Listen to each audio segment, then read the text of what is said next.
Hey guys, today is January 2nd, and today is National Science Fiction Day.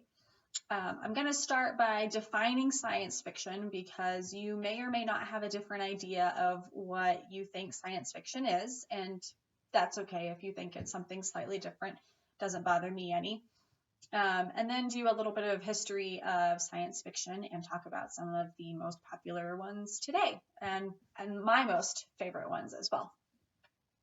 So science fiction is defined as fiction based on imagined future scientific or technological advances and major social or environmental changes, frequently portraying space or time travel and life on other planets.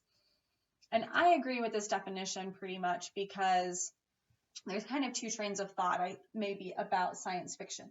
You have the science fiction that is very sciencey and technological, and I agree with that part of it. And then you have some people that also include more of a supernatural, fantastical fiction. I would separate those two things out, but you do you. I'm going to stick to more of the sci-fi on this little talk. So the first science fiction writers, or the people that are typically credited as being the first science fiction writers, are Jules Verne or Mary Shelley. Mary Shelley having written Frankenstein.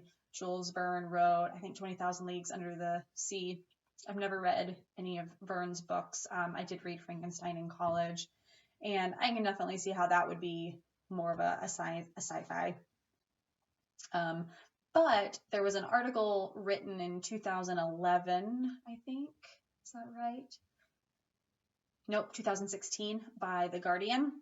And this talks about a different work of literature that is probably really the first sci-fi, just maybe not the type of sci-fi that we would think about. So I'm going to read you just a little excerpt from the article from The Guardian.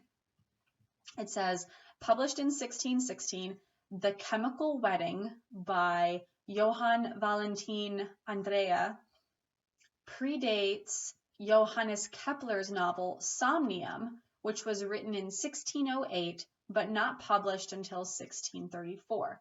So My Chemical Wedding was published in 1616. Somnium was published in 1634. Somnium usually gets the nod as the first science fiction story.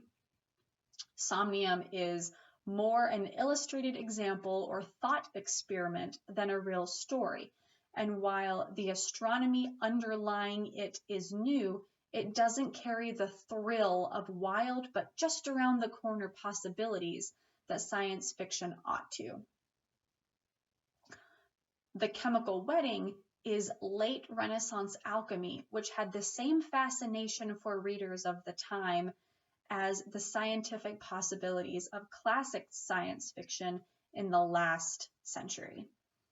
So we're talking about science fiction either way. It's just science fiction at a different time period, basically. So I'll link that article if you want to look at it. There was a study done, or maybe a survey is a better word, by NPR, and they wanted to rank the top 100 science fiction books, but then they also included fantasy in that.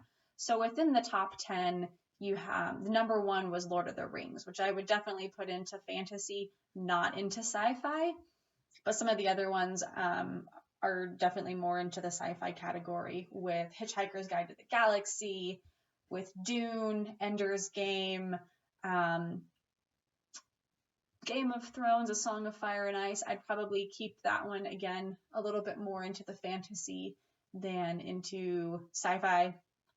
1984, Fahrenheit 451, The Foundation Trilogy by Isaac Asimov, Brave New World, and American Gods, which I've never heard of that one at all. So according to NPR's survey, and this was done in 2011, so it's been quite a while. They might have different ones if they did the same survey now. But that's their top 10 out of a list of 100 sci-fi and fantasy. So my top 10, I'm going to give you my top 10 as it stands right now. I would say that my top 10 would include Star Wars, Star Trek, Battlestar Galactica, The 100, Predator, Back to the Future, Gamer, Aliens, WALL-E, which initially I would not have thought of, but I saw it on a list while I was doing some research and thought, yeah, WALL-E definitely would be considered science fiction.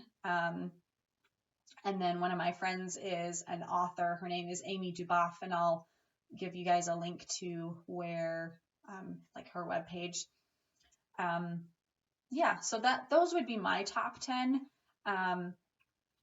If you'd asked 10-year-old me, like some of the things that I grew up with, I would probably have said The $6 Million Man or Bionic Woman or Quantum Leap or Alien Nation. Those were because those were kind of the things that my parents watched, especially my dad. So I would have definitely included those at that time. But it's been so long since I've seen them, I don't know if I would include them in my top 10 now.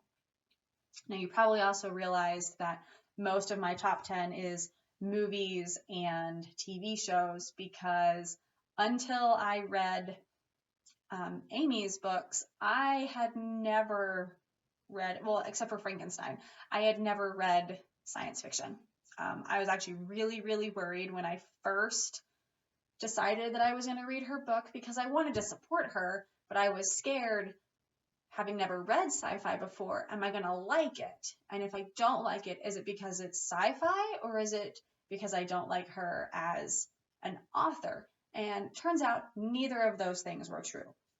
She's a phenomenal writer. I could not put the book down.